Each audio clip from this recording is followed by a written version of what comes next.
Hi all, അസ്സലാമലൈക്കും. Welcome back to Silnas kitchen. ഇന്നത്തെ recipe നല്ല അടിപൊളി ടേസ്റ്റി ആയിട്ടുള്ള വെറൈറ്റി ആയിട്ടുള്ള ഒരു പലഹാരത്തിൻ്റെ റെസിപ്പിയാണ്.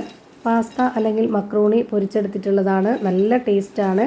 എപ്പോഴും നമ്മൾ ഒരേ രീതിയിൽ ചെയ്ത് കഴിക്കാതെ ഇതുപോലെ വ്യത്യസ്തമായിട്ടൊക്കെ ചെയ്ത് കഴിക്കുമ്പോൾ കുട്ടികൾക്കും അതുപോലെ തന്നെ നമുക്ക് വീട്ടിൽ പെട്ടെന്നൊരു ഗസ്റ്റൊക്കെ വരികയാണെന്നുണ്ടെങ്കിലും ഈ ഒരു രീതിയിൽ കൊടുക്കുമ്പോൾ ഭയങ്കര കൗതുകവും അതുപോലെ തന്നെ കഴിക്കാൻ നല്ല ഇൻട്രസ്റ്റൊക്കെ ആയിരിക്കും. ഞാനിപ്പോൾ ഇത് കാണിക്കുമ്പോൾ തന്നെ നിങ്ങൾക്ക് മനസ്സിലാവുന്നുണ്ടാവും എത്രത്തോളം ക്രിസ്പി ആയിട്ടാണ് കിട്ടിയിട്ടുള്ളതെന്ന്. അപ്പോൾ ഇതെങ്ങനെയാണ് തയ്യാറാക്കുന്നതെന്ന് അറിയാനായിട്ട് വീഡിയോ സ്കിപ്പ് ചെയ്യാതെ മുഴുവനായിട്ടൊന്ന് കണ്ടു നോക്കണേ. റെസിപ്പിയിലോട്ട് കിടക്കുന്നതിന് മുമ്പായി സിൽനാസ് കിച്ചൺ ചാനൽ ആദ്യമായിട്ട് കാണുന്നവരാണെങ്കിൽ പ്ലീസ് ഒന്ന് സബ്സ്ക്രൈബ് ചെയ്തേക്കണേ.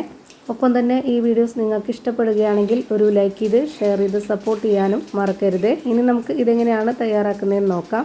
ഇതിനായി ആദ്യം തന്നെ നമുക്ക് പാസ്ത ഒന്ന് വേവിച്ചെടുക്കണം. അതിന് വേണ്ടിയിട്ട് ഒരു കടായി സ്റ്റവിലേക്ക് വെച്ച് ഫ്ലെയിം ഓണാക്കി കൊടുത്തിട്ടുണ്ട്.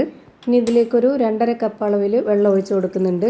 ഈ മക്രൂണിയേക്കാളും കുറച്ചുകൂടെ വെള്ളം അധികമായിട്ട് വെച്ച് കൊടുക്കണം, എങ്കിലേ അത് നന്നായിട്ട് തിളയ്ക്കുമ്പോൾ ഒട്ടിപ്പിടിക്കാതെ രീതിയിൽ കിട്ടുള്ളൂ. ഇതിലേക്ക് ഇനി ആവശ്യത്തിനുള്ള ഉപ്പും ഇട്ട് കൊടുത്ത് 1 സ്പൂൺ അളവിൽ ഓയിലും ഒഴിച്ച് കൊടുത്തിട്ടുണ്ട്. എന്നിട്ട് ഇതൊന്ന് അടച്ച് വെച്ച് കൊടുക്കാം. ഇത് നന്നായിട്ടൊന്ന് തിളച്ച് വരണം. ഓയിൽ ഒഴിച്ച് കൊടുത്തിട്ടുള്ളത് തമ്മിൽ ഇത് ഒട്ടിപ്പോവാതിരിക്കാനാണ്. ഇപ്പോൾ ഇതാ നല്ല പോലെ വെള്ളം തിളച്ച് വന്നിട്ടുണ്ട്. ഇനി ഇതിലേക്ക് മക്രോണി ഇട്ട് കൊടുക്കാം. ഈ ഒരു ഫ്ലെയിമിൽ തന്നെ വെച്ചിരുന്നിട്ട് വേണം ഇട്ട് കൊടുക്കാനായിട്ട്. നന്നായിട്ട് വെള്ളത്തിൽ വെട്ടി തിളച്ച് വെന്ത് വരണം. ഈ ഒരു ഹൈ ഫ്ലെയിമിൽ തന്നെ വെച്ച് കൊടുത്തിട്ട് ഇത് വേവിച്ചെടുക്കണം. അതുപോലെ തന്നെ ഇതുപോലെ ഇട്ട് കൊടുത്ത ഉടനെ തന്നെ നല്ലപോലെ ഒന്ന് ആദ്യം ഇളക്കി കൊടുക്കുകയും വേണം. ഇത് വേവിച്ചെടുക്കുമ്പോൾ ഒരുപാടങ്ങ് വെന്ത് കുഴഞ്ഞു പോവുകയും ചെയ്യരുത്, എന്നാൽ അത്യാവശ്യം നല്ലൊരു രീതിയിൽ വെന്ത് കിട്ടുകയും വേണം. അപ്പോൾ ദാ ഈ ഒരു രീതിയിൽ നല്ലപോലെ വെന്ത് വന്നിട്ടുണ്ട്. ഇനി നമുക്കിത് വെള്ളത്തിൽ നിന്ന് കോരി മാറ്റാം. ഇതുപോലെ അരിപ്പിലെടുത്തിട്ട് നല്ലപോലെ വെള്ളം പോയതിന് ശേഷം നമുക്ക് വേറൊരു പാത്രത്തിലേക്ക് മാറ്റാവുന്നതാണ്.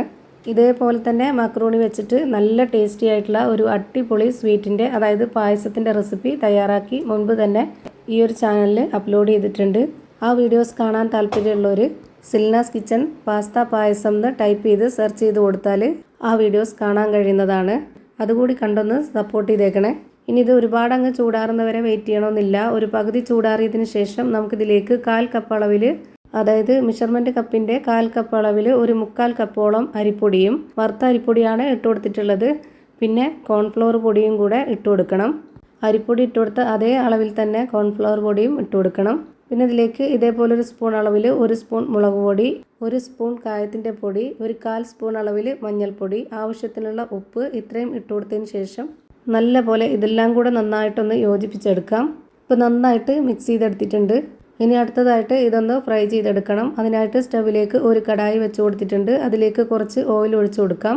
ഓയിൽ നല്ല പോലെ ചൂടായി വന്നതിന് ശേഷം ഇതിലേക്ക് കുറച്ച് ഇട്ട് കൊടുത്തിട്ട് ഒന്ന് ഫ്രൈ ചെയ്തെടുക്കുന്നുണ്ട്. ഇത് ഇട്ട് കൊടുത്ത ഉടനെ തന്നെ ഹൈ ഫ്ലെയിമിൽ തന്നെ വെച്ച് കൊടുത്തിട്ട് നല്ല പോലെ ഒന്ന് ഇത് ഇളക്കി കൊടുക്കണം.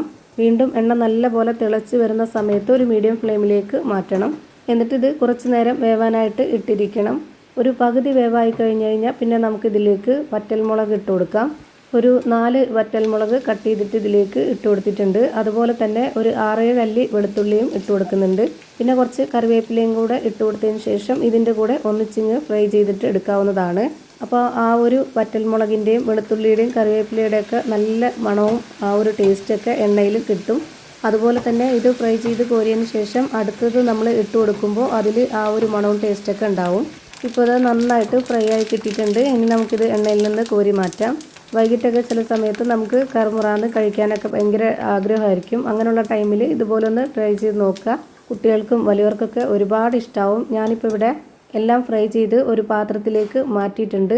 അതിൽ നിന്ന് കുറച്ചെടുത്ത് ഒരു പാത്രത്തിലേക്ക് മാറ്റിയിട്ട് ഞാൻ കാണിച്ചു തരാം ഇതെങ്ങനെയാണ്, എത്രത്തോളം ക്രിസ്പി ആയിട്ടാണ് ഉള്ളതെന്ന് അറിയാനായിട്ട്.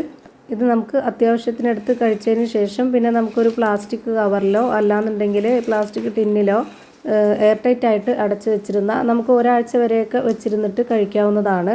അപ്പോൾ ഇത്രയേ ഉള്ളൂ ഇന്നത്തെ വീഡിയോ ഇഷ്ടമായാൽ ലൈക്ക് ചെയ്യാനും കമൻറ്റ് ചെയ്യാനും ഷെയർ ചെയ്യാനും മറക്കരുത്.